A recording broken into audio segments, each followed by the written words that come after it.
Welcome to the pool of science students. आज का हमारा टॉपिक है लोकल एंड ग्लोबल साइकिलिंग। तो न्यूट्रिएंट्स जहाँ वो इकोसिस्टम के अंदर न्यूट्रिएंट साइकिलिंग की वजह से मूव करते हैं, अर्थ में मूव करते हैं, एटमॉस्फेयर में मूव करते हैं और लिविंग थिंग्स में न्यूट्रिएंट्स मूव करते हैं। न्यूट्रिएंट्स की जो मूवमेंट होती है वो खुद न्यूट्रिएंट्स के ऊपर ही डिपेंड करती है। तो 3 तरह के मेन न्यूट्रिएंट साइकिल्स पाए जाते हैं। फर्स्ट है कार्बन साइकिल, सेकंड है ऑक्सीजन साइकिल और थर्ड है वाटर साइकिल। सबसे पहले हम देखते हैं कार्बन साइकिल।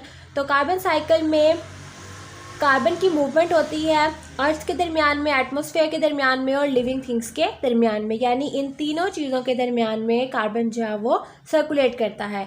कार्बन जो है वो रिलीज़ होता है एटमॉस्फेयर से और बहुत सारे प्रोसेस होते हैं एटमॉस्फेयर के अंदर जिसके नतीजे में कार्बन जो है वो एटमॉस्फेयर से रिलीज़ होता है।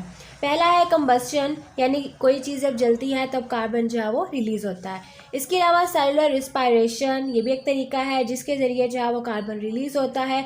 और थर्ड है कोई भी लिविंग थिंग जब उसकी डेथ हो जाती है और फिर जब उसकी बॉडी जो है वो डिकम्पोज होती है, ब्रेक होती है, तो फिर उसके नतीजे में कार्बन जो है वो गैस की फॉर्म में उसकी बॉडी से रिलीज़ होती है। तो हम इनको भी वन बाय वन देख लेते हैं। कंबस्शन का मतलब है कार्बन जो है वो फ्यूल्स के ऊपर बेस करती है, यानी जब भी कोई चीज़ जलती है उसको हम जलाते हैं तो कार्बन जो है वो एटमॉस्फेयर में कार्बन डाइऑक्साइड की फॉर्म में रिलीज़ होती है। अब कार्बन डाइऑक्साइड जो है ये ग्रीन हाउस गैसेज में से जो है एक बहुत ही मेन पॉइंट है। ये मेन गैस होती है जो कि ग्लोबल वार्मिंग काज करती है, हमारे क्लाइमेट में चेंज काज करती है। सेकेंड है सेलुलर रिस्पायरेशन। तो एक प्रोसेस होता है जिसमें लिविंग थिंग्स जो है वो एनर्जी बनाने में इस्तेमाल करते हैं और उसके नतीजे में कार्बन डाइऑक्साइड जो है वो रिलीज़ होती है। थर्ड है हमारे पास death and decay of living things. जब कोई ऑर्गेनिज्म जो है वो डेड हो जाता है तो उसकी बॉडी जब ब्रेक होती है या डिकम्पोज होती है तो उसके नतीजे में कार्बन डाइऑक्साइड गैस जो है वो रिलीज़ होती है और वापस कार्बन डाइऑक्साइड जो है एनवायरनमेंट में चले जाती है। उसके बाद है कार्बन जो है मूव करती है एटमॉस्फेयर में और सेवरल प्रोसेस होते हैं जिसके ज़रिए कार्बन जो है एटमॉस्फेयर में रिवॉल्व होती रहती है, सर्कुलेट होती रहती है। कौन कौन से प्रोसेस हैं जिन प्रोसेस के ज़रिए कार्बन जो है वो एटमॉस्फेयर में सर्कुलेट होती है? तो पहला है फोटोसिंथेसिस। तो फोटोसिंथेसिस के नतीजे में भी कार्बन जो है वो एटमॉस्फेयर में सर्कुलेट करती है। इसके अलावा डिज़ोल्विंग इनटू ओशन। ओशन में जो है वो जब जो समुंदर होते हैं जब वो डिज़ोल्व होते हैं, जब मेल्ट होते हैं या जब वो ब्रेक होना शुरू होते हैं, उसके नतीजे में भी कार्बन जो है वो रिलीज़ होती है। Compaction into rock. इसके अलावा जब चट्टानें जो हैं ब्रेक होती हैं तो चट्टानों का ब्रेक होना भी, टूटना भी कार्बन की वजह से ही होता है। नेक्स्ट हमारा साइकिल है ऑक्सीजन साइकिल। तो ऑक्सीजन साइकिल का मतलब है कि ऑक्सीजन की मूवमेंट। तो ऑक्सीजन जो है वो तमाम लिविंग थिंग्स के लिए बहुत ही इंपॉर्टेंट है। इसके बिना हम सांस नहीं ले सकते, हम सर्वाइव नहीं कर सकते इस अर्थ के ऊपर। तो ऑक्सीजन जो है इस लिहाज से बहुत इंपॉर्टेंट है लिविंग थिंग्स के लिए, यानी लाइफ के लिए। इसके अलावा ऑक्सीजन जो है वो यूज़ होती है वेस्ट प्रोडक्ट को डिकम्पोज करने के लिए, यानी वेस्ट प्रोडक्ट को ब्रेक करने के लिए भी ऑक्सीजन जो है वो इस्तेमाल होती है। ऑक्सीजन का जो मेन सोर्स होता है वो फोटोसिंथेसिस होती है। फोटोसिंथेसिस जो है वो प्लांट के अंदर होती है। प्लांट जो है इस प्रोसेस के ज़रिए अपनी खुराक बनाते हैं, ग्लूकोज बनाते हैं और एज ए बाई प्रोडक्ट यानी एज ए एक्स्ट्रा प्रोडक्ट जो है वो ऑक्सीजन इन्वायरमेंट में रिलीज़ करते हैं और उस इन्वायरमेंट वाली ऑक्सीजन को हम इस्तेमाल करके सर्वाइव करते हैं इस अर्थ के ऊपर। रिस्पायरेशन में जो लिविंग ऑर्गेनिजम्स होते हैं वो ऑक्सीजन जो है वो लेते हैं, कार्बन डाइऑक्साइड जो है वो रिलीज़ करते हैं और प्लांट्स जो हैं वो उस कार्बन डाइऑक्साइड को इस्तेमाल करते हैं ड्यूरिंग फोटोसिंथेसिस। यानी जब हम सांस लेते हैं तो हम ऑक्सीजन इन्वायरमेंट की यूज़ करते हैं, कार्बन डाइऑक्साइड हम एटमॉस्फेयर में रिलीज़ करते हैं, उस कार्बन डाइऑक्साइड को फिर प्लांट इस्तेमाल करते हैं, बदले में वो क्या करते हैं ऑक्सीजन फिर से एटमॉस्फेयर में रिलीज़ कर देते हैं और इस प्रोसेस को जो प्लांट के अंदर हो रहा है इसको बोलते हैं फोटोसिंथेसिस।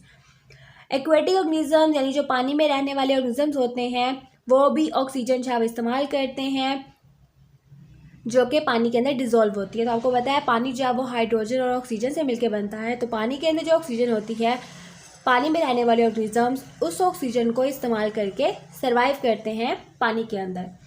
थर्ड हमारे पास साइकिल है वाटर साइकिल, यानी मूवमेंट ऑफ वाटर।